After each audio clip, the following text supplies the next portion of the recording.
तो भारत तो अभी देख रहा है कि आप दिवालिया होंगे, और जिस दिन अल्लाह ना करे पाकिस्तान दिवालिया हो गया तो फिर आपको भारत बताएगा। अभी आपको वो देख रहा है और खुश हो रहा है कि वो मुल्क जिसको हमने तबाह करने का शायद कभी फैसला किया था, वो अपनी पॉलिसीज के नीचे दब रहा है। हर जंग हमने शुरू की थी और हर जंग हम आ रहे हैं। अगर आपका माजी ऐसे हो कि जब वाजपेयी साहब आए तो साथ ही आप कारगिल कर दें। कि पाकिस्तान इस वक्त स्टैगफ्लेशन में चला गया है। स्टैगफ्लेशन एक इंतहाई बुरी सूरत हाल होती है, और आने वाला साल भी कोई इसमें इतना ज्यादा आपको प्रॉमिसिंग नहीं लगता। नहीं, हाँ। बहुत टफ, अगले 2 साल भी बहुत टफ है। अब हुआ ये है कि पाकिस्तान बनने के बाद करते करते अब हम उस स्टेज पर आ गए हैं कि हम मसाइल में घिर चुके हैं, और मुझे नहीं लगता कि कोई भी गवर्नमेंट, कल बेशक 2/3 गवर्नमेंट किसी की भी आ जाए कि ओवरनाइट वो चीजें चेंज कर लेंगे। शायद ये मुल्क, मतलब आई हैव टू से कि ये अब गवर्नेबल उस तरीके से रहा नहीं है, मुझे ये लगता है। 5 अरब 82 करोड़ डॉलर पाकिस्तान के रिजर्व्स हैं, और जो इंडिया का स्टेट रिजर्व है वो 563.5 अरब डॉलर्स है। जो हमारी अफगान पॉलिसी है उसकी जो नाकामी है वो भी अब हमारे सामने है। Afghanistan is a closed book for me. हर बंदे को पता है कि टीटीपी की सेफ हेवन्स पाकिस्तान के अंदर मौजूद है। आज भी आपके 3 फौजी जवान आपके शहीद हुए हैं। आज भी अभी जनवरी में हमने 2 खलीजी बैंकों के 1 अरब डॉलर वापस करने हैं, 6 अरब डॉलर रह गए हैं। इंडिया में बाद लोगों का ख्याल है कि we will wait for Pakistan to collapse and break into 4 pieces. नमस्ते दोस्तों, जय हिंद। हिंदुस्तान स्पेशल में आपका स्वागत है दोस्तों। जैसा कि दोस्तों आपने क्लिप में देखा, पाकिस्तानी मीडिया ये चर्चा कर रहा है कि हमारा दुश्मन भारत हमारी कंगाली पर कुछ भी नहीं बोल रहा। दरअसल पाकिस्तान अब चाहता है कि अगर भारत के साथ अच्छे रिश्ते होते तो भारत, जैसे उसने श्रीलंका की मदद की, हमारी मदद जरूर करता। पाकिस्तान ने हमेशा भारत की पीठ में छुरा घोंपा। जब भी भारत ने रिश्ते सुधारने में पहल की, अगला ही वार उसने पीठ पर कर दिया, जो कि हमेशा उसकी फितरत थी। पाकिस्तान के रिजर्व्स इस वक्त 5 अरब से भी कम के रह गए हैं, और अपनी इस हालत को देख पाकिस्तान आंसू बहा रहा है। पाकिस्तान के दोस्त मुल्क भी अब पाकिस्तान की मदद नहीं कर रहे। चीन और सऊदी ने भी हाथ खड़े कर दिए हैं, क्योंकि पाकिस्तान ने उनसे इतनी भीख मांगी है कि अब वो भी पाकिस्तान की मदद करने के लिए आगे नहीं आ रहे। अब इस मुश्किल समय में पाकिस्तान को भारत की याद आ रही है।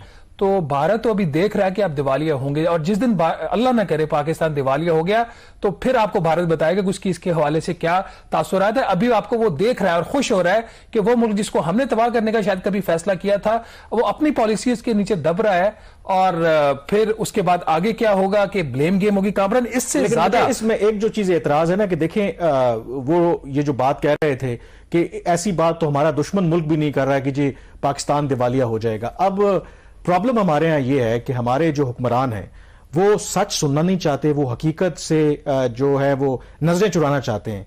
देखें, कल की भी जो नेशनल सिक्योरिटी कमेटी का जो इजलास है उसमें इस चीज का एतराफ किया गया कि पाकिस्तान की मईशत के हालात बड़े बुरे हैं। अब जाहिर है कि कोई आके खुद तो नहीं कहेंगे कि हम दिवालिया होने जा रहे हैं, तो ये रविश मेरे ख्याल में इसको तब्दील होना चाहिए। जैसे मैंने स्टार्ट में कहा कि शायद हमारे रवैयों को देखते हुए लगता नहीं है कि 2023 में कोई बेहतरी है। अगर आप पाकिस्तान को फिक्स नहीं करना चाहते तो आपका कसूर है, ये भारत का कसूर नहीं है।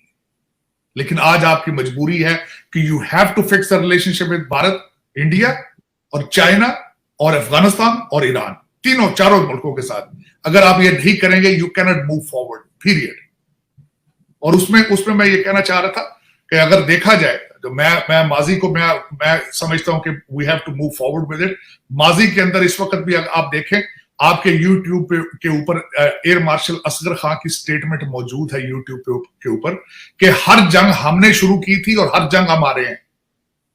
अगर आपका माजी ऐसे हो कि जब वाजपेयी साहब आए तो साथ ही आप कारगिल कर दें, सिर्फ इसलिए कि आप अपनी सियासी क्यादत को सबक सिखाने के लिए, जरा देखें आप कभी। मैंने अगले दिन एक आर्टिकल किसी का पढ़ा है कि जनरल बाजवा साहब किस तरीके से सेनेटर सिद्दीकी के साथ रिलेशनशिप बना के और फहद अहमद के साथ रिलेशनशिप बनाकर नवाज शरीफ के नजदीक आके अपनी अपॉइंटमेंट ली, और किस तरीके से पनामा लीग की बस के नीचे फेंक कर अपना ताली बजा दी। आज सारे आर्टिकल लिख रहे हैं कि किस तरीके से साकिब निसार साहब जो है NRO 1 और NRO 2 देते रहे जरदारी साहब को और इमरान खान को। सामने आ चुकी चीजें, जादू चैलेंज करें। ठीक, this is what you think, this is how the countries are being managed.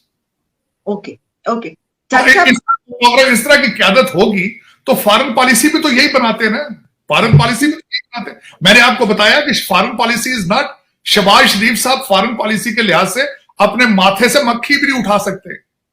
Corruption जो होती है is a part of human instinct. मैं जिस कंट्री में बैठा हूं वहां भी बहुत करप्शन है, लेकिन थोड़ा बहुत नेशनलिज्म होता है।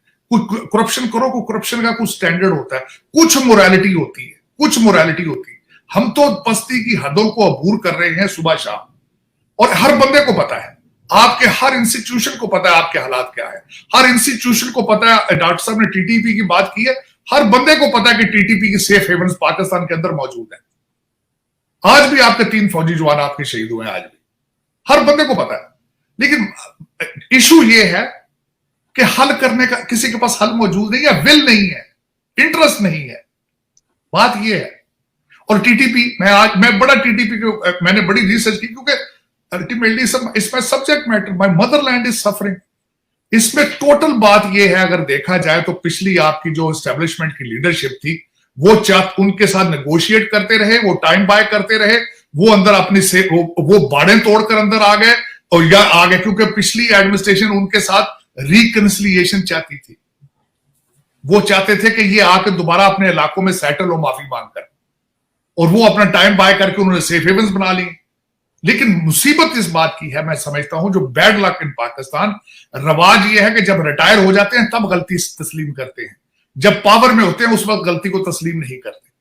अब सामने आ रही है मेरी जो इंफॉर्मेशन है वो भी तो अल्टीमेटली पाकिस्तान से लेता हूं, तो आपका क्या ख्याल है? आपके इदारों को नहीं पता ये कि टीटीपी क्या कर रही है वहां आपके पास?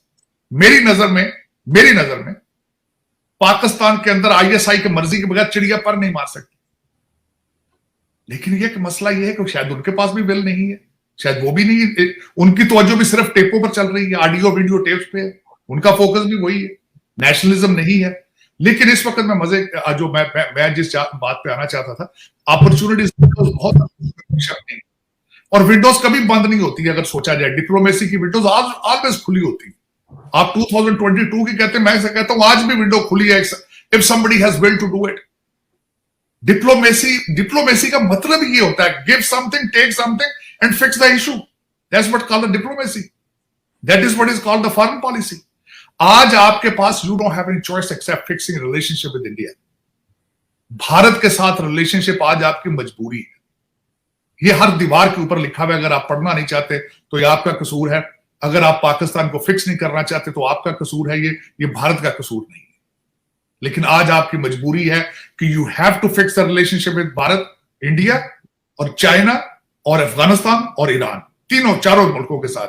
अगर आप ये नहीं करेंगे, you can not move forward, period.